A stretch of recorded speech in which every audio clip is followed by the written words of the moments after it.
every guy should start in jail and have to work his way out. Absolutely. I think love that that's idea. because it's like you need to earn your place out here. You do. In my opinion. Tells me I'm about to get fired, so I'm gonna record this because I have no idea. After reviewing a video you posted online, upper management has made the decision to terminate your employment effective.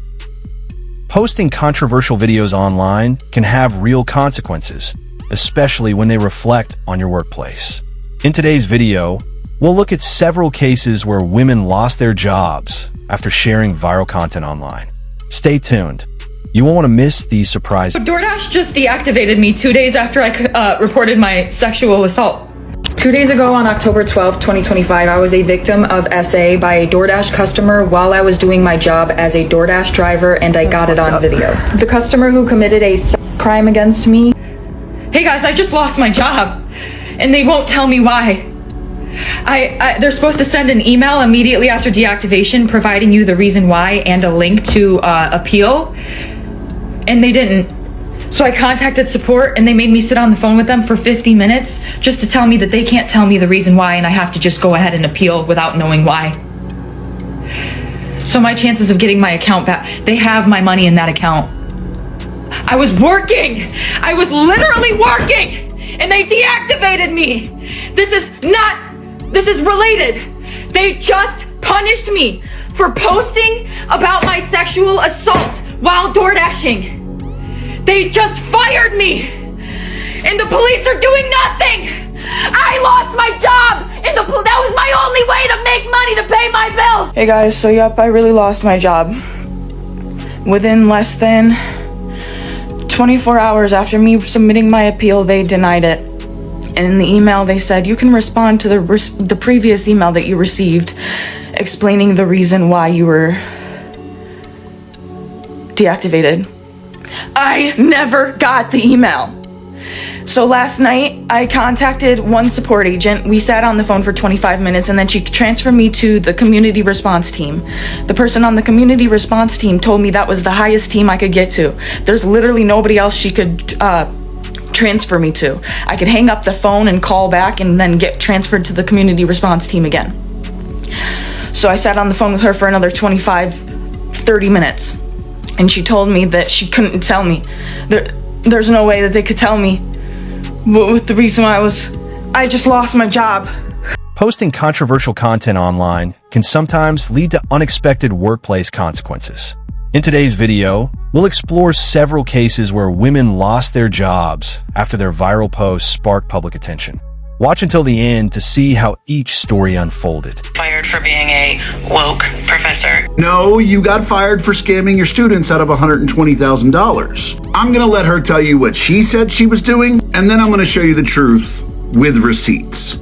I designed a kick-ass course to teach my 600 students about basic self-awareness, empathy, and essential communication skills for life, but I mean, basically being a good human. Now, let me tell you what she actually did. She designed a college course that required you pay to join her Patriarchy Rebellion community for the low price of $99 a year. Remember, she has 600 students. Now, since she was teaching at a business school, you might think that the Patriarchy Rebellion community is about succeeding in business. It's about communicating well in business. Nah, according to her, it's a safe place to coordinate our efforts to burn everything to the fucking ground. This is her saying this. Also, according to her, 100% of the membership fees are donated to Planned Parenthood. But here's something even funnier about that.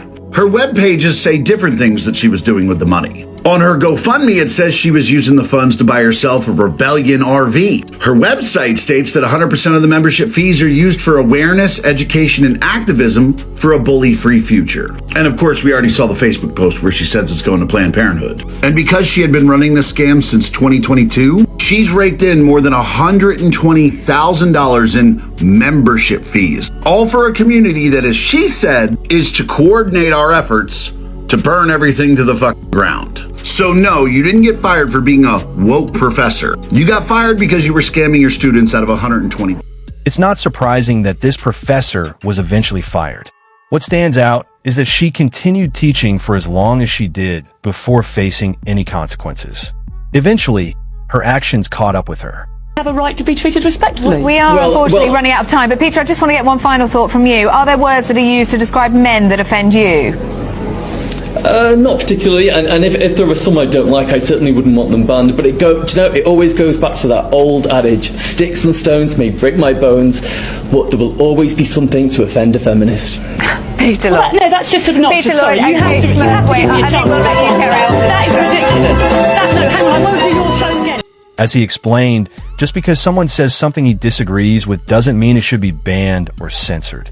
His view is that people should be free to express their opinions, even when those opinions are This video is meant as satire, because if those are genuine deal breakers and expectations, finding a compatible partner could be very difficult. Unrealistic standards can sometimes make meaningful relationships much harder to build. Why the heck I just go get some ice cream, right? I get my ice cream, it's another guy in the store, he ordered his ice cream after me. Why the heck he get sprinkles on his? I didn't even get sprinkles on mine. And he looked a little like rough around the edges, he looked a little hood. I was looking like, interesting. Fruit Loop.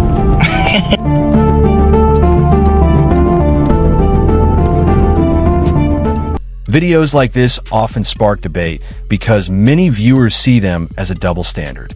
Some argue that if the roles were reversed, the public reaction would likely be much stronger, leading to greater criticism and controversy.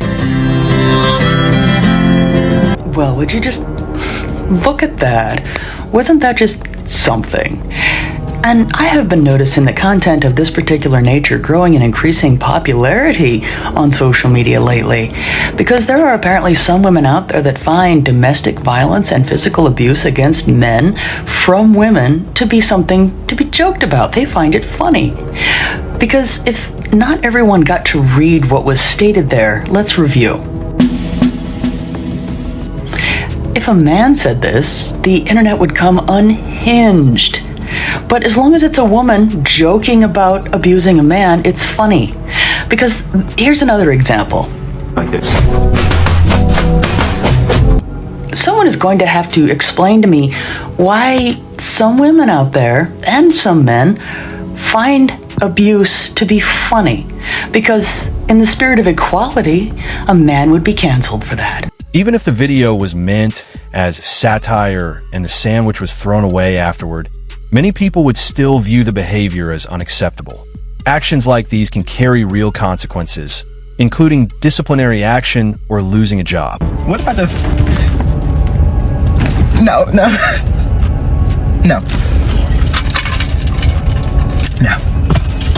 Well, no. No. It appears that the podcast clip ended up having real consequences. Shortly after it gained attention, she lost her job. Many viewers felt the outcome was a predictable result of her public comments. Gets fired seconds after posting this on social media. Every guy should start in jail and have to work his way out. Absolutely. I think love that idea. Because it's like you need to earn your place out here. You do. In my opinion. You do. And it should be treated as if they're on probation for a while. Like one strike, you're back. Yeah, even when they're out. Yeah.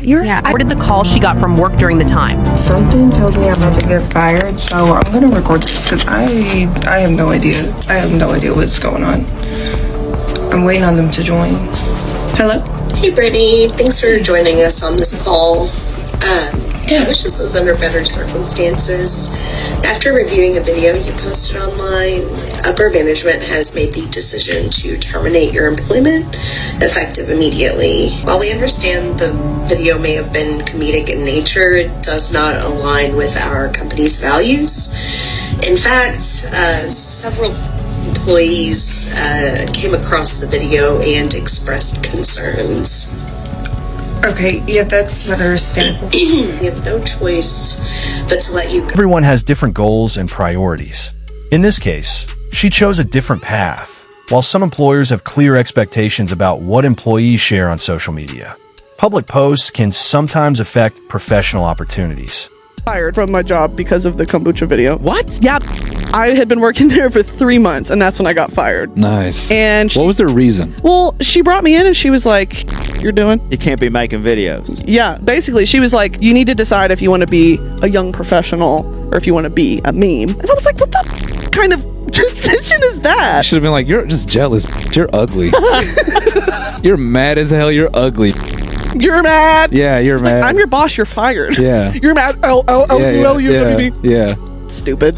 Mad. You're an L and I'm a dub. Me and my 60-year-old boss named Cheryl. Yeah. You're just mad because I'm a hot girl. The exact content she posted isn't clear, but public posts can sometimes conflict with an employer's expectations.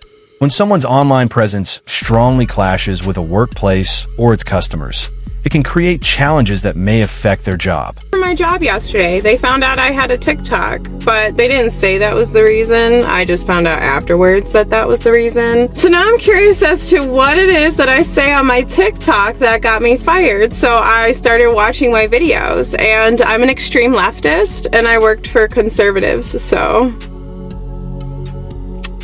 This case goes beyond social media and raises concerns about the misuse of authority. Many viewers felt the officer's actions reflected poor judgment, and no one is above the law. Stay tuned, because the final clip is one you won't want to miss. 9 miles an hour. You can't do that. So get the out of the way. The since deleted TikTok was created by Federal Way police officer Brianna Strauss, who said it was a public service announcement for other drivers. PSA to everyone out there. I'm speaking for myself, but I'm probably speaking for a large majority of other officers out there. If we're driving on the freeway in our police car, get the out of the way. Get the out of the way. In the 38-second clip, Strauss tells the viewers, quote, "I can go 90 miles per hour. You can't." She also says officers will find a way to pull someone over. If us officers stay behind you long enough, we can find a reason to pull you over. So you might as well get the out of the way. If you merge and we follow behind you and we merge too, you're probably in trouble. Best way to find that out is get the out of the way. In a statement to local media, the Federal Way Police Department said in part, quote, "We have viewed the social media video posted by Officer Strauss and can assure you that it does not represent the core values and practices of our police." This man argued that the content was designed to appeal to a specific audience, suggesting it focused more on attracting views and engagement than presenting a balanced perspective. He also encouraged viewers to look at the facts and form their own conclusions rather than simply agreeing with the message. Here's what men don't understand about equality. You think equality means splitting the bill.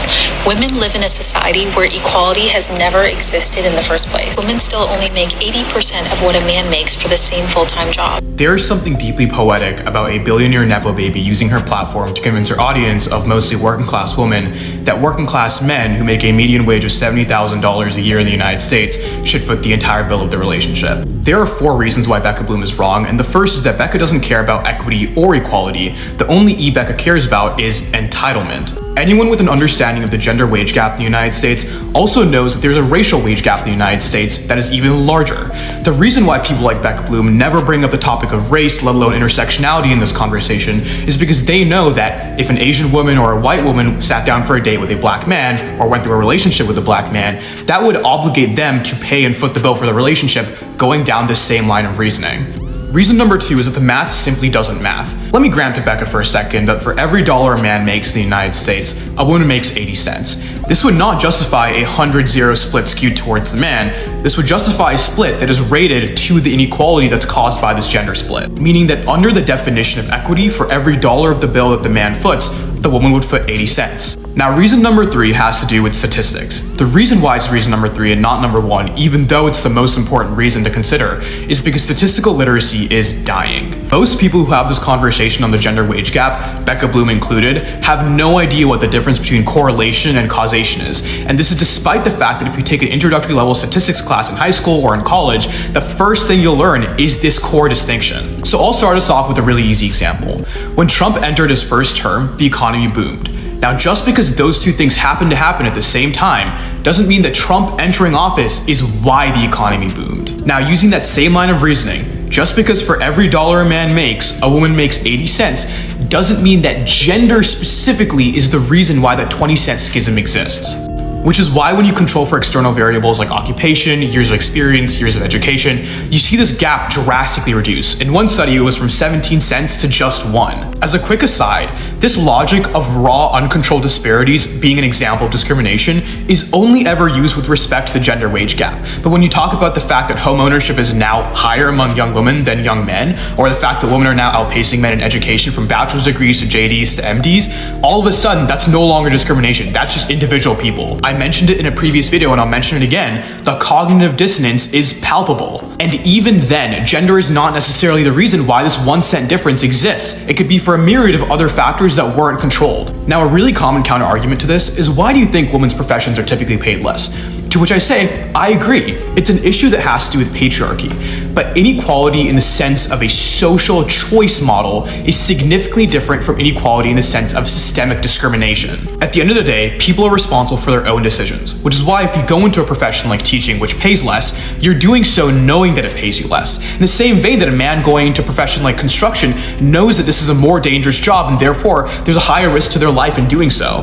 Which is why, despite the fact that men go into more dangerous professions more often, you don't hear myself or other men scream from the rooftops that this is some magical reason for us to be compensated more in relationships. Which brings me to point number 4. Becca's entire argument relies on this false premise that individual people in relationships are responsible for remediating issues that exist at systemic and societal levels. A relationship is not a personal affirmative action plan. It's a partnership, and individual people's struggles are not always defined by generalities that exist in society. And frankly, just putting these 4 arguments aside for a second, I want you to take Becca Bloom's worldview to its endpoint. A world where only the men who are capable of sustaining a family on a single income is not a world that can exist any longer, right? The dollar doesn't go as far as it used to 50 years ago, 20 years ago. It's simply not possible anymore. The reason why people like Becca Bloom, Shara 7, The Wizard List, the reason why they push this provider mentality, masculine energy, red pill content, that's what it is, red pill content, onto young women, is because they know that their idea is a systemic impossibility. They fundamentally profit off of having a base of women who are dissatisfied with the relationships that they have, which is why they constantly shift the goalposts of what it means for a man to be the bare minimum. And it's even more sinister when it comes to people like Becca Bloom, who are literal oligarchs, because they directly benefit from the idea of having fragmented family units who are unable to have productive lives for themselves and retain capital for their own prosperity.